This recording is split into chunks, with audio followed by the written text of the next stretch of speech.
In the name of Allah, who is most merciful and beneficial. Today our topic is Memorandum of Association. Section 27 of to 735 of Companies Act 2017 deals with the Memorandum of Association. तो हमेशा की तरह आज हम कोशिश करेंगे कि हम दोनों टॉपिक्स को कवर करें, यानी कि मेमोरेंडम ऑफ एसोसिएशन और memorandum of article of association. तो हमारी तो कोशिश रही रहेगी, अगर ना हो सका तो हम कोशिश करेंगे कि मेमोरेंडम ऑफ एसोसिएशन को तो एटलीस्ट कंप्लीट कर लें और नेक्स्ट वीडियो में हम आर्टिकल ऑफ एसोसिएशन को करें, ठीक है। तो बिफोर स्टार्टिंग मैं आपको पहले बता दूं कि मेमोरेंडम ऑफ एसोसिएशन होता क्या है। मेमोरेंडम ऑफ एसोसिएशन एक चार्टर होता है, लाइक अ कॉन्स्टिट्यूशन। जैसे हमारा कॉन्स्टिट्यूशन है ना, कि उसमें बताया होता है कि कौन सा कंट्री कैसे वर्क करेगा, same as memorandum of association में बताया होता है कि कौन सी कंपनी कैसे काम करेगी, उसके राइट, ड्यूटीज, लाइबिलिटीज वगैरह वो तो एक्सप्लेन होती है हमारे इन डेप्थ। अगर बात करें तो वो आर्टिकल ऑफ एसोसिएशन में होगी। और अगर मैं बात करूँ कोई जो इम्पोर्टेंट इंफॉर्मेशन होती है, जो कि बेसिक इंफॉर्मेशन एक कंपनी की दी होती है, जो कि हर शेयर होल्डर को पता होनी चाहिए बिफोर और आफ्टर, कि वो शेयर होल्ड करे या उससे पहले या उससे बाद में उसे पता होनी चाहिए। तो वो सब यानी कि हमारे मेमोरेंडम ऑफ एसोसिएशन में बयान होती है, ठीक है। तो मैं पहले आपको ये बता दूं कि मेमोरेंडम ऑफ एसोसिएशन और article of association both are for the company details. लेकिन जो आर्टिकल ऑफ एसोसिएशन होता है उसके अंदर कंपनी की ज़्यादा डिटेल बताई होती है as compare to memorandum of association. Memorandum of association में भी डिटेल ही होती है, लेकिन उसमें थोड़ी कम होती है। जबकि हम डेप्थ में जाएं, उनके राइट, ड्यूटीज़ और वर्किंग की अगर हम बात करें तो वो सब कुछ हमें आर्टिकल ऑफ एसोसिएशन में देखने में मिलता है। जबकि मेमोरेंडम ऑफ एसोसिएशन में हमें जस्ट उसकी सिंपल सी बात बताई होती है कि उसके शेयर होल्डर कितने, उसका कैपिटल कितना है, उसका डायरेक्टर कौन है, सब्सक्राइबर कौन है। अच्छा, ये बातें हमें पता लग जाती हैं। मेमोरेंडम ऑफ एसोसिएशन में ये बातें हमें पता लग जाती हैं कि इसका डायरेक्टर कौन है, सब्सक्राइबर कौन है, कितने डायरेक्टर है, क्या वर्क करती है, कितना कैपिटल है, और इसके अलावा क्या क्या इसकी वर्किंग प्रोसीजर है। ये सब कुछ हमें पता तो लग जाता है मेमोरेंडम ऑफ एसोसिएशन। उसके अलावा अगर हम उसका तरीका बयान करें, प्रोसीजर, जैसे कि कह लें कि ये प्रोसीजर जो होगा वो हमें पता चलेगा हमारे आर्टिकल ऑफ एसोसिएशन में, ठीक है। इन डिटेल हर चीज़ जो हमें बताई होती है वो आर्टिकल ऑफ एसोसिएशन में होती है। तो ये हमें उसी दौरान ये बनाया जाता है जब हम कंपनी को रजिस्टर करते हैं, ठीक है। तो ये हमें SACP बना के देता है कि आपका मेमोरेंडम ऑफ एसोसिएशन ये है और आर्टिकल ऑफ एसोसिएशन ये है, और हम उसे इंफॉर्मेशन देते हैं और हमें बनाकर देता है, ताकि हम किसी को अपनी कंपनी के बारे में बताना चाहें तो उसे इजीली पता लग सके। जैसे कि आपको भी पता है या मुझे भी पता है कि जो कंपनी है वो एक आर्टिफिशियल पर्सन है। अगर आर्टिफिशियल पर्सन है तो ऑब्वियसली वो खुद तो नहीं बोलेगा कि मैं ये करता हूँ, मैं वो करता हूँ। उसके लिए कोई ना कोई डॉक्यूमेंट तो बनाना पड़ेगा ना, कि वो बताए, उसका डॉक्यूमेंट उसको डिक्लेयर करे कि ये चीज़ है। तो इसी तरह अगर कंपनी आर्टिफिशियल पर्सन है तो वो उसका मेमोरेंडम ऑफ एसोसिएशन और आर्टिकल ऑफ एसोसिएशन उसको एक्सप्लेन करेंगे। आपसे पूछा जाए तो आप तो अपने बारे में बहुत कुछ बताते हैं। इस तरह हमारा memorandum of association and article of association भी वही काम करते हैं, जो चीज़ बोलने सकती है वो लिख के बताती है कि आई एम दिस। तो फर्स्ट ऑफ ऑल हम आज जो डिस्कस करेंगे वो मेमोरेंडम ऑफ एसोसिएशन को पढ़ेंगे। तो इंशाल्लाह ट्राई करेंगे कि वो आर्टिकल ऑफ एसोसिएशन के साथ ही हो जाए, अदरवाइज नेक्स्ट वीडियो में तो हो ही जाएगा। तो चलिए स्टार्ट करते हैं। इंट्रो तो आपको पता लग ही गया वो क्या है। Memorandum of Association is the charter of or constitution of a company। Memorandum of Association क्या है, चार्टर है या कॉन्स्टिट्यूशन है कंपनी का। इट डिफाइंस, ये बयान करते हैं the scope of its activities, कि इसमें क्या क्या एक्टिविटीज हो रही हैं कंपनी के अंदर, ठीक है। कैसे हो रही हैं ये नहीं, कि क्या हो रही हैं ये पता चलेगा, ठीक है। What are the activities in it all explain in the memorandum of association. The relationship between the company and the outside world, कि कंपनी का जो ताल्लुक है वो बाहर वाले लोगों के साथ, कि कंपनी का बाहर वाले लोगों के साथ कंपनी का क्या ताल्लुक है, all explain in the memorandum of association. And limits and its powers, और हमारी कंपनी की क्या लिमिट्स हैं और क्या इसकी पावर्स हैं, क्या क्या कंपनी की पावर है कि क्या ये कर सकती है और क्या क्या इसकी लिमिट्स है, क्या वो नहीं कर सकती। All in plain in memorandum of association. It is the foundation document upon which company is built and govern the company external affairs। ये एक फाउंडेशनल डॉक्यूमेंट होता है, इसकी फाउंडेशन यानी कि बुनियादी डॉक्यूमेंट होता है। इस पर तमाम कंपनी बेस कर रही होती है और इसके एक्सटर्नल अफेयर्स के जितने भी कंट्रोल होते हैं वो सब एक्सप्लेन होते हैं मेमोरेंडम ऑफ एसोसिएशन में। अगर मेमोरेंडम ऑफ एसोसिएशन की डेफिनेशन को मैं एक्सप्लेन करती हूँ, the memorandum of association is the most important document of the company. This is the document which set out the constitution of the company. यानी कि एक मेमोरेंडम ऑफ एसोसिएशन बहुत important document है company का, ठीक है। इस कंपनी के अंदर तमाम कंपनी के कॉन्स्टिट्यूशन की तरह हर चीज़ इसमें सेट आउट की जाती है, हर चीज़ एक्सप्लेन की जाती है। It defines the companies relation, ये कंपनी के रिलेशन को बयान करता है विद द आउटसाइड वर्ल्ड, जो दुनिया के बाहर के साथ कंपनी के ताल्लुकात होते हैं उसको एक्सप्लेन करता है। And scope of its activities, उसकी एक्टिविटीज़ का क्या स्कोप है कि इनके साथ ये वर्क कर रहे हैं, सब कुछ हमें हमारे मेमोरेंडम ऑफ एसोसिएशन में मिल जाता है।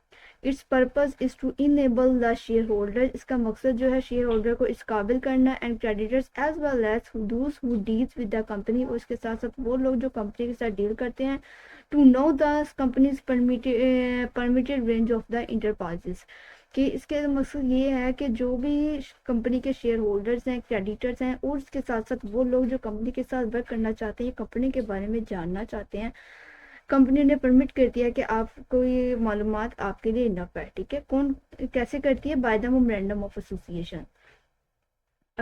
Got it. तो नेक्स्ट हमारा टॉपिक क्या है? क्लॉजेस। हमारे मेमोरेंडम ऑफ एसोसिएशन में क्लॉजेस बनाई जाती है, सेम है जैसे हमारे एक्ट्स वगैरह में होती है, हमारे जो लॉज होते हैं उसमें क्लॉजेस होती है ना, क्लॉजेस सब क्लॉजेस।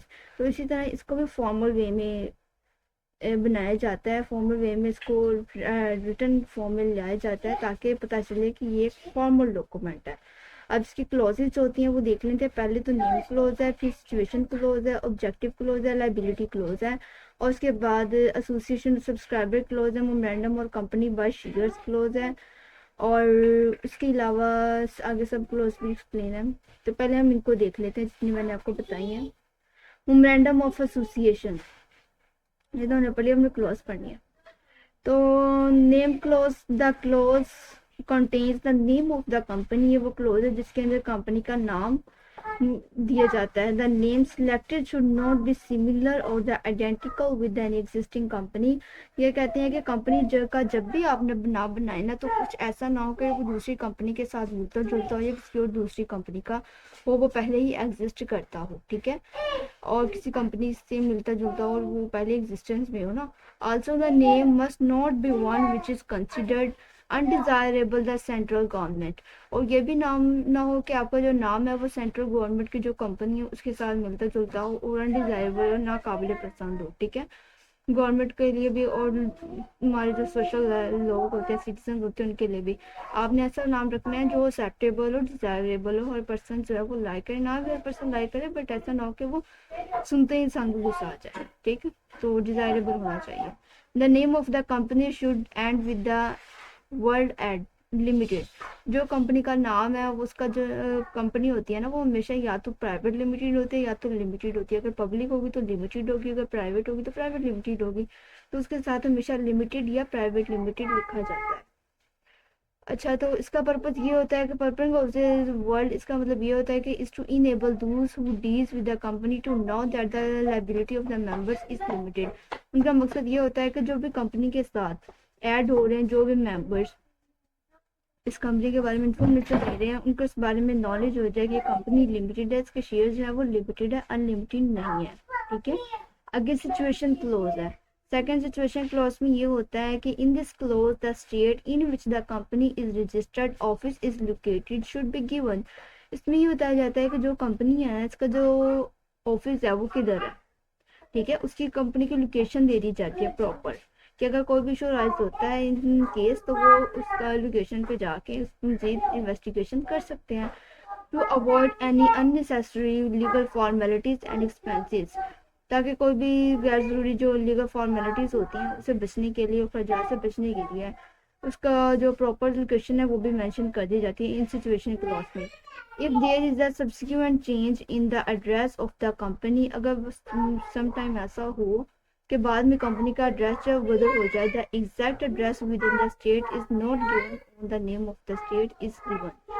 के कह रहे हैं कि उसका जो असल नाम है ना, जब इसका नाम बदल दिया जाता है, इसका एड्रेस यानी कि बदल दिया जाता है, तो उसको नाम जो होता है उसको स्टेट को बताना होता है कि उसका एड्रेस जो है वो चेंज हो जाता है। इन सिचुएशन अगर उसका एड्रेस चेंज हो जाता है, एग्जैक्ट एड्रेस नहीं है, तो उसको स्टेट को नोटिस करना होता है कि उसका जो एड्रेस है वो परमानेंट ही नहीं ये है। पहले टेम्परेरी जो था वो तो था जो हमारे मेमोरेंडम में एक्सप्लेन था, बट अगर इन केस अगर वो चेंज होता है तो उसे स्टेट को बताना होता है। आगे है स्टेट उसको न्यू एड्रेस देती है व्हाट्सएवर। ऑब्जेक्ट क्लोज में it should specify in ambiguous language the object for which the company is formed. इसका मतलब होता है कि कंपनी किस मकसद के लिए बनाई गई है, कंपनी का ऑब्जेक्टिव क्या है, किस मकसद के लिए फॉर्म की गई है। Great care would be taken in the drying of the clause the company will not be allowed to do. It is necessary the promoter should include in this clause all possible types of business in which a company may be engaged in the future.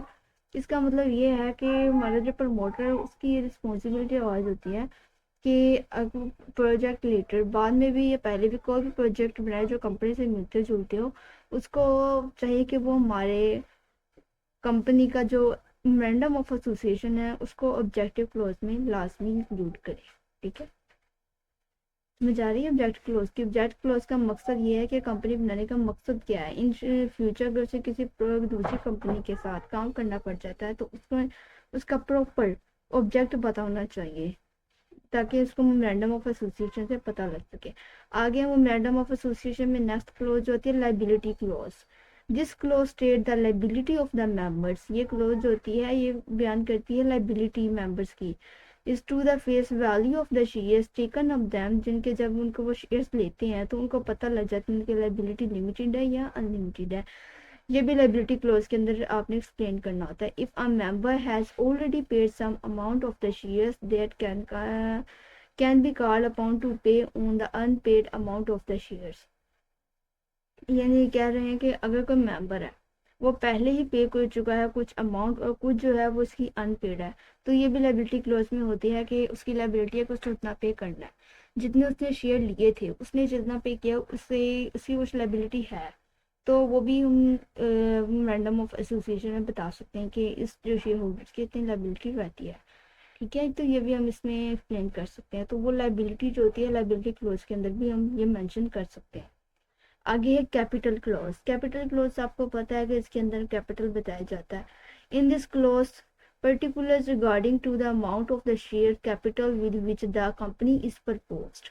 जितने company के साथ जिस capital के साथ company को propose किया जाता है यानी कि कंपनी को बनाया जाता है to be registered and division to the capital into shares is fixed amount are included.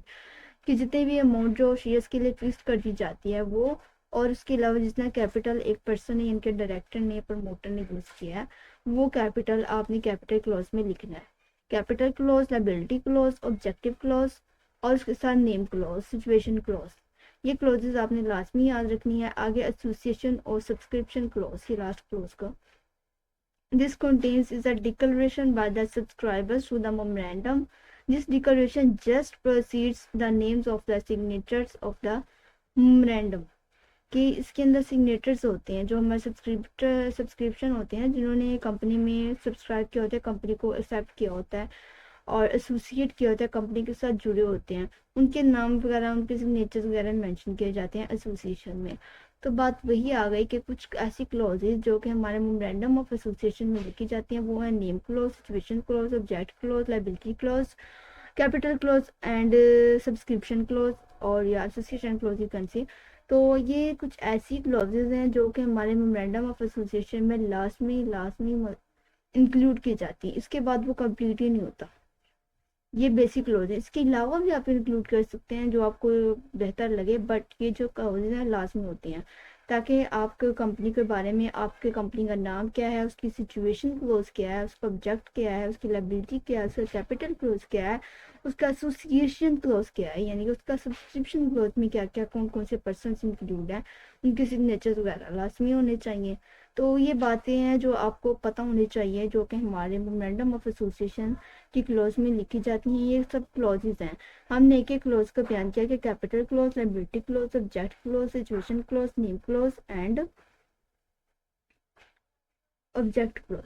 तो ये आपने लाजमी याद करने हैं। आगे मैं बात करूं कि memorandum of the company. Limited by the shares.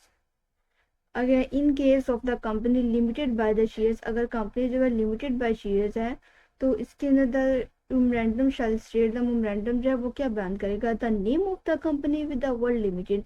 इसके अंदर अगर कंपनी के शेयर्स लिमिटेड है, इन केस ऐसा है तो कंपनी के नाम के साथ लिमिटेड लिखा जाता है as at last word of the name in the case public limited company.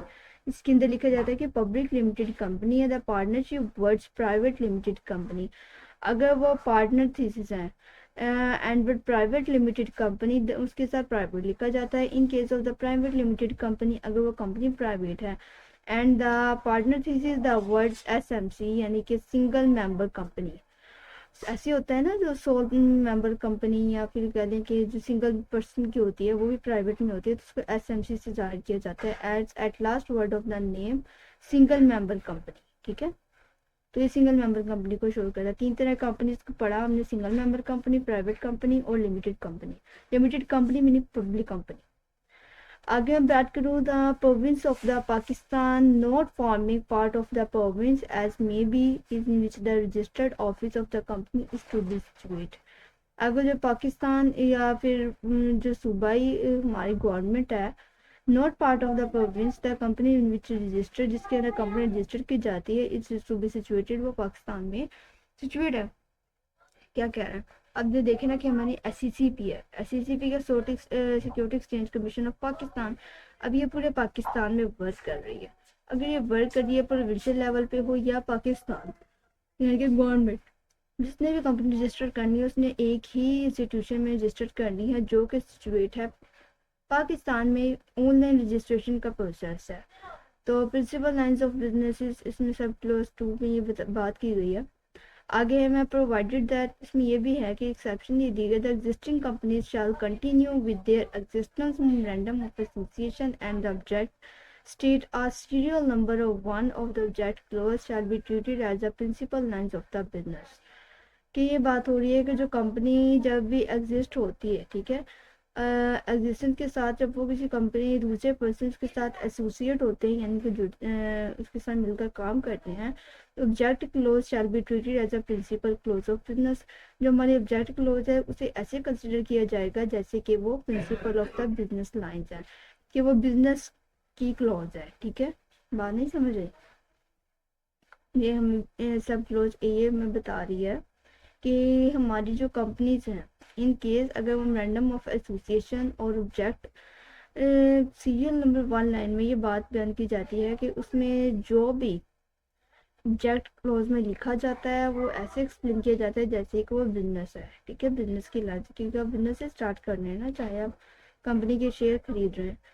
तो if the object is stated a serial number 1 of the object clause not principal lines of the business of the company, अगर in case ऐसा होता है कि जो serial number 1 company object नहीं explain करती company का, it shall be required to intermediate the register their principal lines of the business within such time और commencement of this form specific point. जी, हम बात कर रहे हैं कि मेमोरेंडम ऑफ कंपनी का जो अनलिमिटेड कंपनी है ना, उनका जो मेमोरेंडम ऑफ एसोसिएशन है वो कैसा होगा। अभी हम प्राइवेट की तरफ आ रहे हैं, अभी हम पब्लिक की तरफ नहीं बात कर रहे हैं। ठीक है, हम बात कर रहे हैं प्राइवेट की। अगर हम प्राइवेट की बात करें, जो प्राइवेट का जो हमारा मेमोरेंडम होगा उसमें ये चीज़ एक्सप्लेन होगी कि इसमें बिजनेस की नंबर लाइन 1 के अंदर ही यानी कि जो ऑब्जेक्ट है उसमें बिजनेस का ऑब्जेक्ट बता दिया जाता है कि ये कंपनी जो प्राइवेट कंपनी है किस तरह वर्क करेगी। सीरियल नंबर 1 में object clause shall be furnish the registrar to the registrar. तो ये रजिस्ट्रार के लिए क्लोज होती है कि उसने हमारे जो बिजनेस है, जो हमारा प्राइवेट कंपनी जो है वो उसने एक्सप्लेन करना होता है। The existing companies or the companies to be formed carry on the engage of any businesses which is subject to the license or registrations permission approval mentioned in the business as required under the respective law।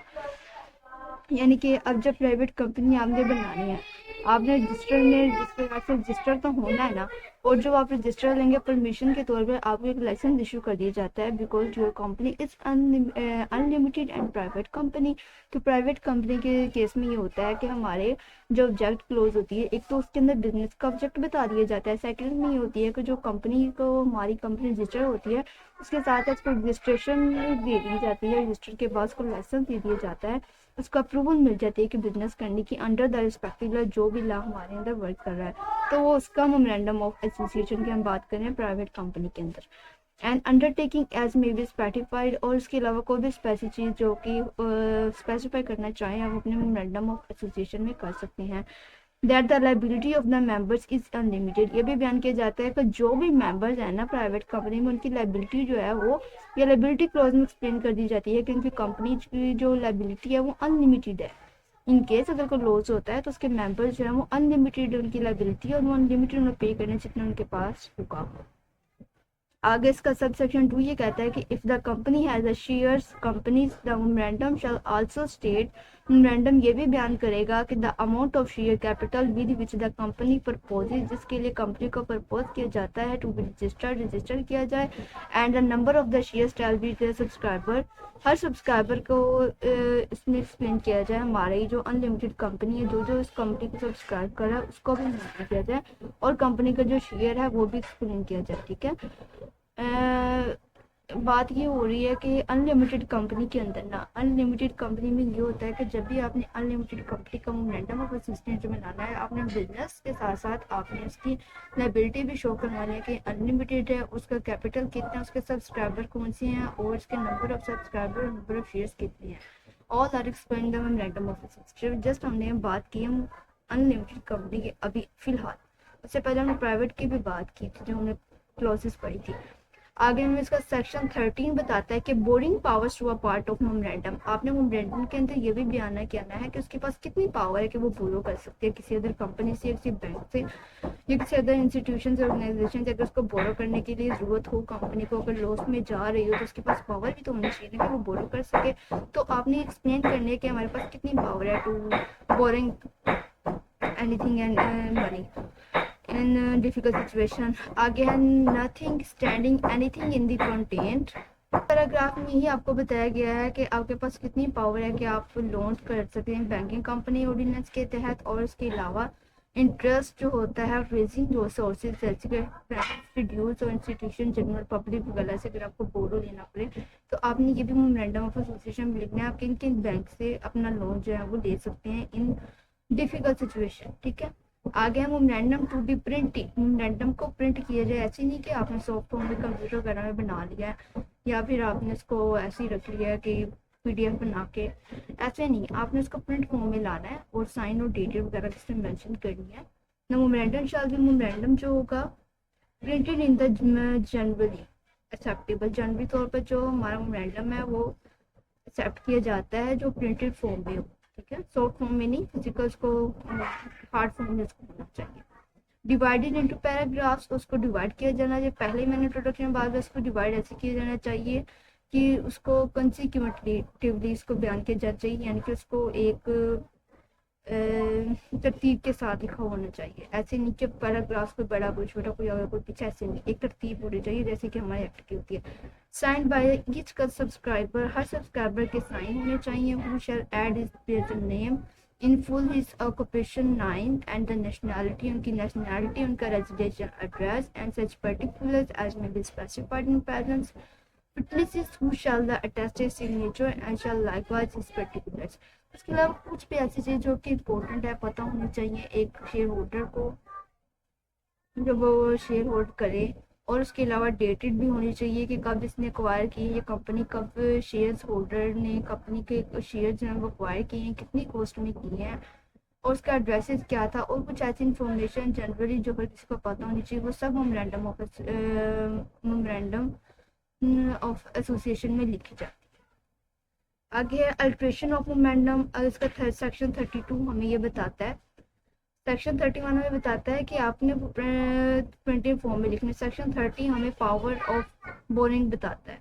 हमारा section 29 हमें बताता है कि unlimited जो company होती है उसका momentum कैसा होगा। और हमारा सेक्शन 28 हमें ये बताता है कि कंपनी की जो गारंटी है, इन केस अगर आपको कोई कंपनी से गारंटी लेनी पड़ जाती है तो उन केस आप क्या करेंगे। ठीक है, अगर कुछ कंपनीज होती है जो कंपनी गारंटी पे बेस करती है, सेक्शन 28 हमें ये बताता है। तो इसके अंदर आपने word guarantee limited as at least in the name, उसके साथ आपने लिखना होता है प्रोविंस एज में भी। तो उसके अंदर आपने ये बात बतानी होती है कि जो हमारी कंपनी है ना, वो memorandum of company by guarantee, वो हमें 28 बताता है, 29 हमें अनलिमिटेड का बताता है, और 27 हमें जो बताता है वो लिमिटेड का बताता है। ठीक है, लिमिटेड बाय शेयर्स हमने पहले जो हमने पढ़ी थी, हमारे सेक्शन 27 से हम स्टार्ट हुए थे ना, क्योंकि मेमोरेंडम ऑफ एसोसिएशन को पढ़ना, पहले तो हमने इंट्रोडक्शन डेफिनेशंस वगैरह पढ़ी, हमने क्लॉजेस पढ़ी, सिंपल जो क्लॉजेस हमें थे। फिर 27 में हमने पढ़ा लिमिटेड बाय शेयर्स, जो कि कंपनी शेयर्स के चलती है। फिर 28 ने हमें बताया गारंटी के साथ, जो कंपनी गारंटी से चलती है। फिर 29 ने हमें बताया कि अनलिमिटेड कंपनी का जो मेमोरेंडम है वो कैसा होगा। उसके बाद 29 के बाद हमें 30 ने बता दिया कि बोर्डिंग पावर भी आपने मेमोरेंडम ऑफ एसोसिएशन में लिखनी है। 31 ने हमें बताया कि उसको प्रिंटेड फॉर्म में करना है। 32 में बता रहा है कि आपने चेंजेस कैसे करनी है। अगर आपने कोई चेंज करनी है, अगर आपको लगता है कि आपके मेमोरेंडम में कोई चेंज होनी चाहिए, तो ये आर्टिकल 32 हमें कंपनी एक्ट का आर्टिकल सेक्शन 32 हमें ये बताता है कि अल्ट्रेशन अगर आपने करनी है तो वो कैसे करनी है। Subject to the provision is that company may be special resolutions alter provision its memorandum so as to, तो आपने एक रेजोल्यूशन पास करनी होती है। रेजोल्यूशन कैसे पास होती है कि आपने जनरल मीटिंग बुलानी होती है, जो आपने एनुअली या मंथली जब भी आपको लगता है कि आपने चेंजिंग करनी है, उसने रेजोल्यूशन पास करनी है और वो आपने रजिस्ट्रार को देनी है। तो आपको नाम चेंज हो जाना है, फिर आपने पब्लिश कर देना है। ये सिंपल सा प्रोसीजर जो मैं आपको अपने वर्जन बता रही हूँ, आपने पढ़ना है कि इसको हमारा जो सेक्शन 32 वो कैसे एक्सप्लेन करता है। The change the name if the registrar office form, पहले तो आपने रजिस्ट्रार ऑफिस के पास जाना है, जो आपका नाम है उस जगह पे जाना है जहाँ पे आपने अपना नाम जो चेंज करना है, और रजिस्टर ऑफिस के जाके आपने वहाँ से बताना है कि हमारा जो नाम है वो चेंज करना चाहते हैं, we want to change the name of the company and anything whatever you want to change. आगे है one province to another province और इस्लामाबाद कैपिटल और वाइस वर्सा। और इसके अलावा एक सूबे या अदर सूबे में टेरिटरी में अगर आप अपनी कंपनी को रजिस्टर करवाना चाहते हैं तो आपने ये भी बताना है। वन प्रोविंस और इस्लामाबाद टेरिटरी और part of the forming of the province vice वर्सा।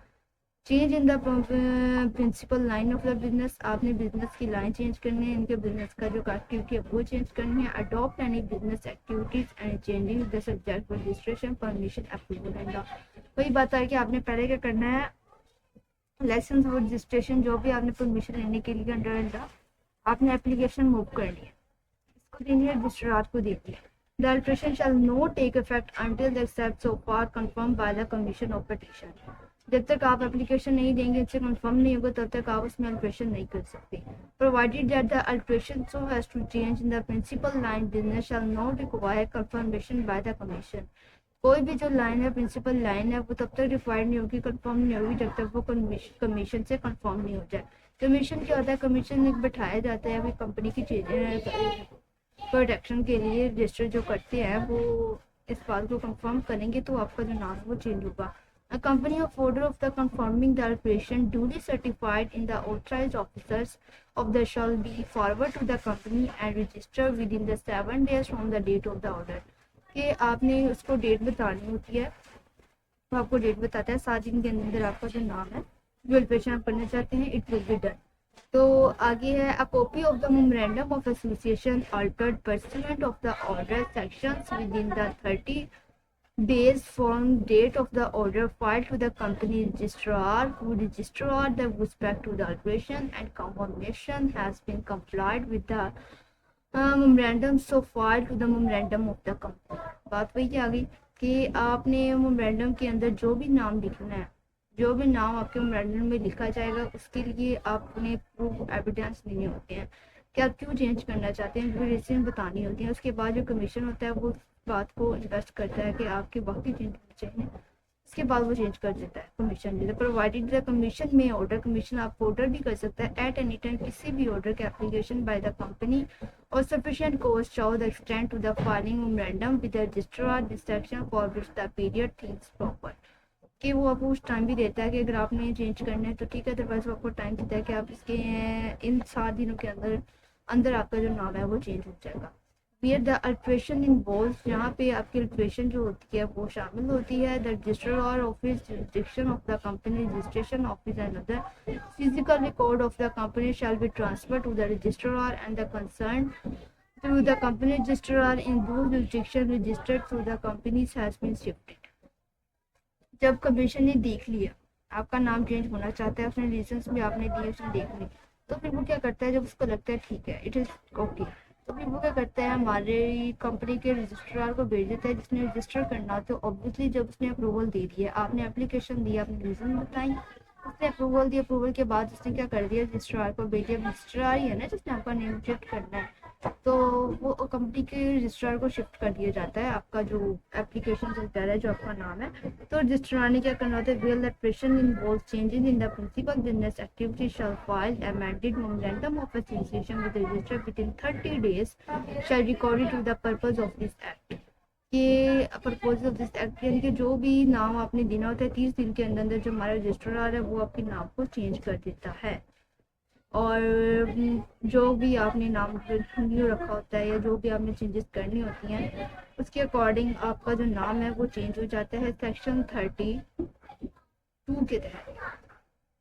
ठीक है, सेक्शन 32 में ये बताता है कि आपने कैसे करनी है, कैसे करनी है। मैंने आपको पहले ही बता दिया, फिर बता दिया। कमीशन को आपने एप्लीकेशन देनी है, कमीशन ने आगे इन्वेस्टिगेशन करनी है कि आपका नाम क्यों चेंज हो जाता है, उसे प्रॉपर रीजन बतानी है। रीजन देके उसने क्या करना है, उसने रजिस्ट्रार को भेजा, रजिस्ट्रार ने 30 दिन के अंदर अंदर 7 दिन के अंदर अंदर कमीशन ने उसने 30 दिन के अंदर अंदर उसने आपको आपका नाम जो है वो चेंज कर देना होता है रजिस्ट्रार पे।